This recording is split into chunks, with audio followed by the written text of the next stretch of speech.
Assalamualaikum warahmatullahi wabarakatuh. Selamat berjumpa kembali pada mata kuliah Rekayasa Web. Pada pertemuan kali ini saya akan membahas bagaimana kontrak perkuliahan dari makul Rekayasa Web. Yaitu yang pertama, ini ada informasi ya, bisa diperhatikan nama mata kuliahnya 3 SKS ya. Terus kodenya adalah ini ya, TIS 18642P ya. Nanti dalam perkuliahan ini akan ada 2 dosen ya, yaitu saya sendiri ya selaku dosen pertama, yaitu atas nama Agus Hartanto ya. Kemudian dosen yang kedua adalah Bapak Ferry Kristioko ya. Ini kode kelasnya ya, G211222199. Perkuliahan akan dilaksanakan pada hari Senin pada pukul 14.00 ya, dengan praktikum yang nanti akan dimulai kira-kira di bulan depan ya. Kalau ini sekarang bulan Maret ya, bulan Maret berarti praktikum akan dimulai pada bulan April, awal bulan, yaitu dengan jadwal untuk kelompok 1 atau kelas A1 pagi itu pada hari Jumat pukul 8 pagi ya, yang dilaksanakan pada lab Q23.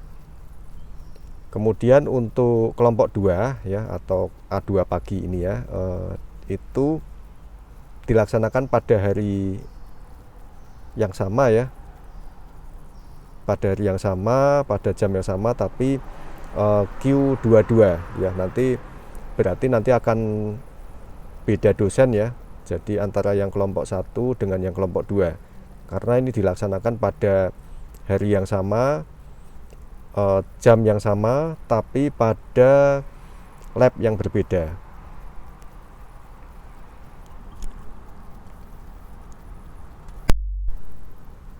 Kemudian kita akan membahas mengenai beberapa poin ya, yang nanti akan kita laksanakan selama perkuliahan, yaitu 1 semester ya. Mata kuliah ini nanti akan membahas apa saja ya, dan acuannya apa saja ya, terus organisasi materi ya, praktikum dan sebagainya.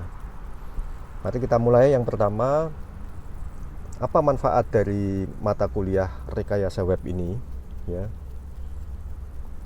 Mata kuliah Rekayasa Web ini merupakan mata kuliah akhir pada konsentrasinya pengembangan sistem berbasis web. Jadi nanti kita akan banyak membahas mengenai bagaimana mengembangkan suatu sistem berbasis web. Nah, ini merupakan implementasi dari konsep dan teknik pemrograman web ya. Nanti kita aplikasikan dalam suatu proyek rekayasa sistem ya. Rekayasa sistem atau aplikasi yang berjalan dengan platform web ya. Manfaat yang bisa diambil ya dari mata kuliah ini adalah nanti mahasiswa diharapkan bisa melakukan rekayasa sistem berbasis web ya, dengan teknik pemrogramannya itu berbasis client server ya. Jadi nanti fokusnya kita akan membuat API ya, sistem API. Nanti API ini bisa digunakan untuk melakukan integrasi antar sistem, atau bisa juga digunakan sebagai backend atau endpoint dari sebuah aplikasi ya. Nanti ada front end-nya, back end-nya bisa menggunakan endpoint atau RESTful web service istilahnya, yang nanti akan kita pelajari selama kita berkuliah. Kemudian deskripsi ya. Materi dari kuliah ini itu mencakup tentunya kita harus memahami dulu ya konsep HTTP request method ya, response status code, konsep RESTful ya, autentikasi di dalam RESTful web service.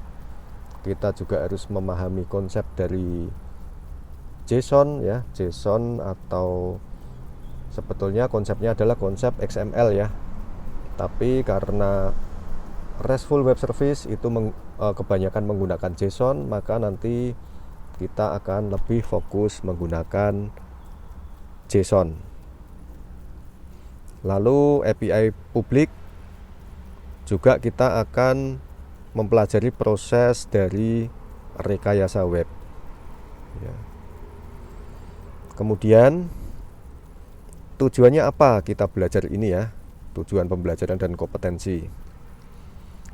Jadi tujuannya adalah setelah akhir mata kuliah ini, mahasiswa semester 6 ya dari jurusan informatika itu mampu melakukan rekayasa sistem berbasis web dengan konsep client server. Berarti sama ya dengan yang ini ya, manfaat pembelajaran.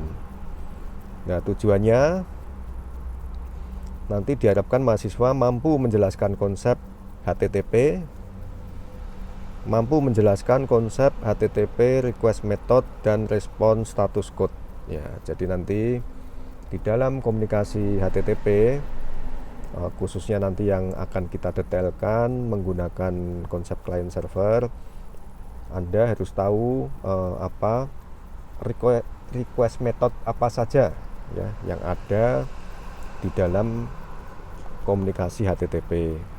Kemudian responnya apa ya. Jadi setelah di request itu server akan memberikan respon dengan kode-kode tertentu yang tentunya ada artinya, dan nanti akan kita bahas lebih detail di dalam pertemuan selanjutnya.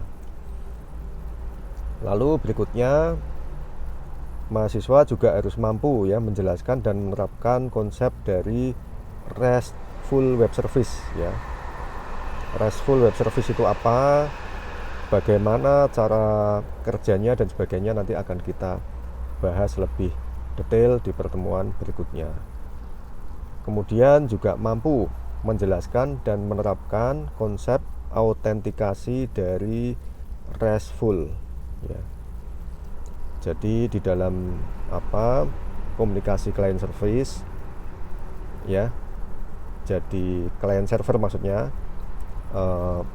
itu harus ada sistem autentikasi ya. Kalau tidak ada sistem autentikasi, maka sistem itu akan mudah untuk diakses atau diretas ya, atau diakses oleh orang yang tidak berkepentingan.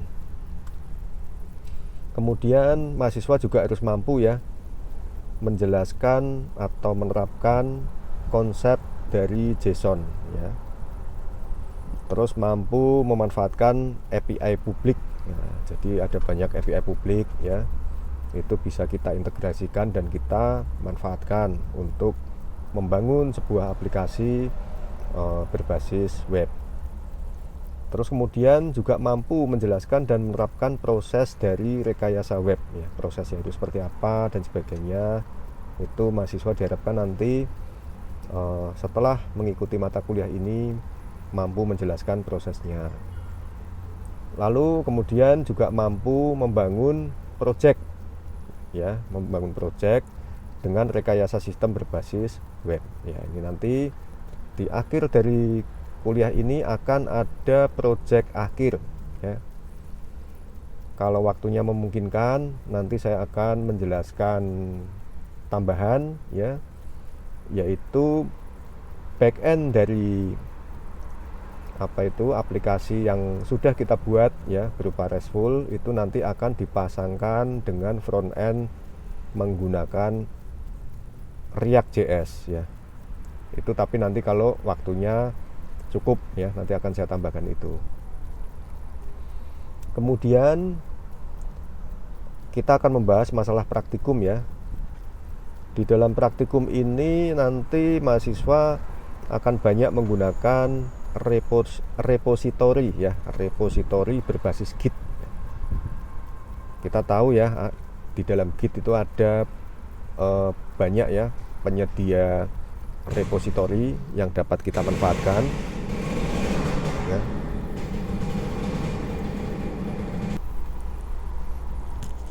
Ya, mohon maaf ya, tadi ada gangguan, ada pembalap liar ini di lingkungan saya ya. Oke, baik, dilanjut. Tadi ya, seperti tadi yang sudah saya sampaikan bahwa kita nanti akan menggunakan GitHub ya. Nanti silakan mahasiswa membuat akun GitHub ya. Bagaimana cara kita membuat, bagaimana cara mengkonfig dan sebagainya, tentunya rekan sekalian sudah tahu ya. Tapi saya juga akan menyediakan tutorialnya ya, bagaimana cara menggunakan GitHub. Barangkali rekan mahasiswa sekalian ada yang lupa. Kemudian di poin berikutnya yaitu mampu memahami konsep JSON ya. Ini pemanfaatannya bagaimana menggunakan JSON dan sebagainya, nanti silakan kita pahami bersama ya di dalam praktikum. Lalu kemudian mampu menerapkan ya, ini tadi ya, konsep JSON bukan sekedar konsep tapi bisa melakukan encode dan decode ya dari JSON. Terus kita integrasikan atau kita manfaatkan untuk implementasi pada MySQL ya. Jadi MySQL to JSON ya, JSON to PHP ya. Ini nanti kita akan bahas lebih detail ya. Nanti tentunya akan berkaitan dengan array, objek dan sebagainya. Lalu mampu membuat kelas REST ya. Jadi kelas-kelas yang nanti akan kita manfaatkan untuk RESTful ya, kita akan bahas lebih detail. Lalu mampu membuat API CRUD ya, CRUD, melakukan uji coba ya, terus mampu membuat aplikasi klien ya. Lalu mampu melakukan modifikasi RESTful, API CRUD server ya, memodifikasi model dan lain-lainnya ya. Tentunya semua yang berkaitan dengan API.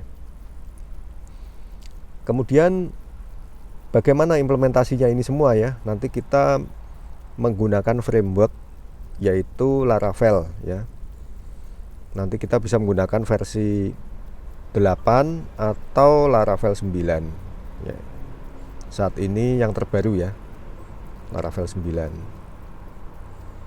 Jadi saya tidak membatasi apakah mau menggunakan Laravel 8 atau 9. Cuman tidak menggunakan versi yang di bawah itu ya, misalnya 5 dan sebagainya ya. Kita akan fokus di versi yang terbaru. Kemudian pengorganisasian materi ya. Ini yang pertama, kita akan belajar mengenai konsep HTTP ya. Yang kedua, kita akan belajar konsep request method ya, dan response status code. Jadi ini nanti akan membahas bagaimana kita melakukan HTTP request ya, itu menggunakan metode apa saja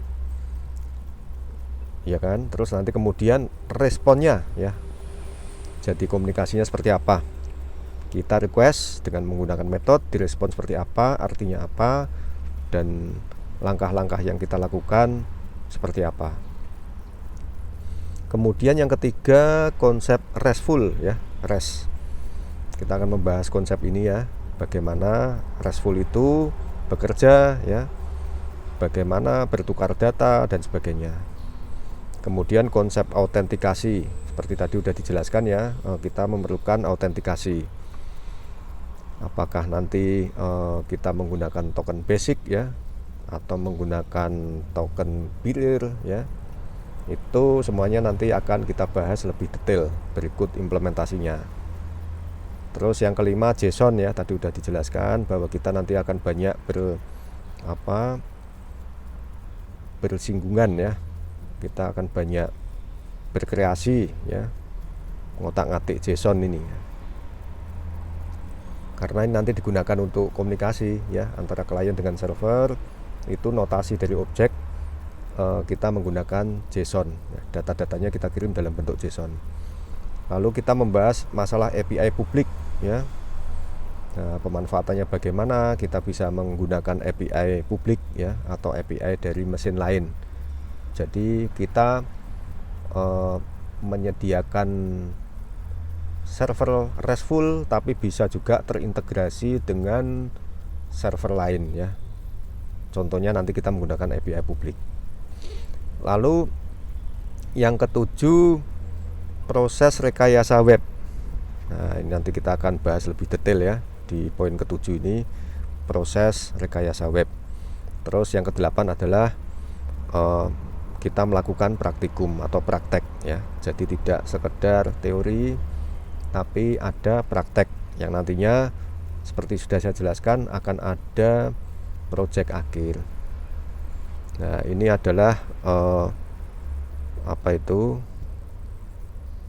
buku acuan ya atau referensi, nanti bisa dicoba ya satu-satu ya ini ya.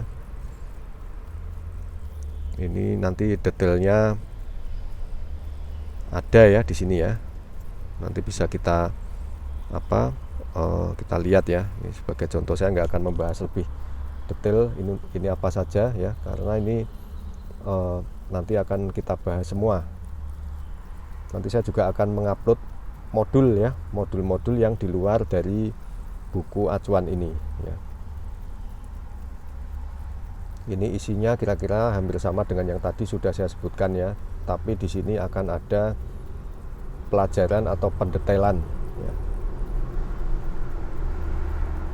Kemudian untuk strategi perkuliahan ya.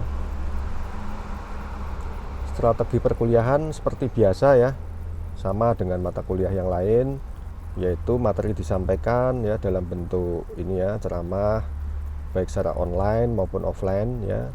Nanti saya akan juga menyediakan slide materi ya, ada video, ada sesi tanya jawab dan diskusi. Kemudian ada juga pemberian kuis ya.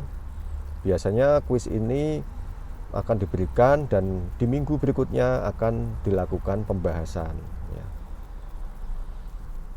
Kuis ini biasanya nanti akan saya sediakan lewat e-learning ya. Jadi rekan mahasiswa sekalian bisa memantau dan mengakses lewat e-learning. Kemudian pemberian tugas ya, setiap selesai mata kuliah itu akan dikumpulkan, tugasnya itu akan dikumpulkan biasanya pada minggu berikutnya ya. Jadi maksudnya kalau pada pertemuan, misalnya pertemuan ketiga atau keempat ada tugas gitu ya, nanti di akhir kuliah kita saya akan menyampaikan tugasnya seperti apa ya, detailnya seperti apa, dan biasanya juga saya tuliskan di e-learning ya. Nanti untuk waktu atau durasi dari tugas itu biasanya dikumpulkan pada minggu berikutnya. Tapi untuk tugas yang sifatnya besar atau membutuhkan waktu yang cukup lama, nanti akan saya infokan case by case ya, kasus per kasus atau per tugas ya, bisa 2 minggu, bisa lebih ya. Jadi nggak selalu 1 minggu, tapi biasanya 1 minggu. Nah, ini tugas ya, tugasnya bentuknya bisa kuis, bisa tugas kecil ya, bisa tugas proyek ya, bisa ini ya, UTS ya di pertemuan ke-8 atau UAS. Bisa aja nanti UAS atau UTS-nya itu berupa tugas ya. Nanti akan saya umumkan berikutnya. Nah, ini kriteria penilaian ya. Jadi persentase penilaian itu adalah 50-50. Jadi teori 50, praktek 50 ya, 50-50. Tujuannya apa? Supaya rekan sekalian ya, rekan mahasiswa sekalian itu bisa mempraktekkan, karena kalau kita hanya pandai berteori tapi tidak bisa mempraktekkan, itu akan tidak maksimal di dalam dunia pekerjaan. Lalu komponen yang dinilai itu apa saja ya? Dari keaktifan, tugas, UTS, dan UAS ya. Jadi keaktifan dan tugas ini ya, ini persentasinya cukup besar ya, yaitu 30% ya. Keaktifan 10, tugas 20. Sedangkan untuk UTS 35%, UAS 35%. Dengan skor penilaian ya 85 sampai 100 nilainya A ya, dengan nilai mutu 4. 70 sampai 84 nilainya B dengan mutu 3 ya. Lalu untuk nilai 50 sampai 69 itu mempunyai nilai C ya, dengan mutu 2.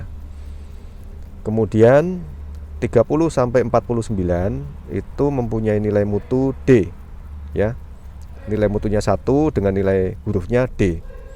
Kemudian di bawah itu ya, di bawah 30 atau 0 sampai 29 itu mempunyai nilai mutu 0 atau nilai E ya. Saya berharap rekan mahasiswa sekalian dapat mendapatkan nilai yang tinggi ya. Kalau enggak A ya B lah meleset-melesetnya ya.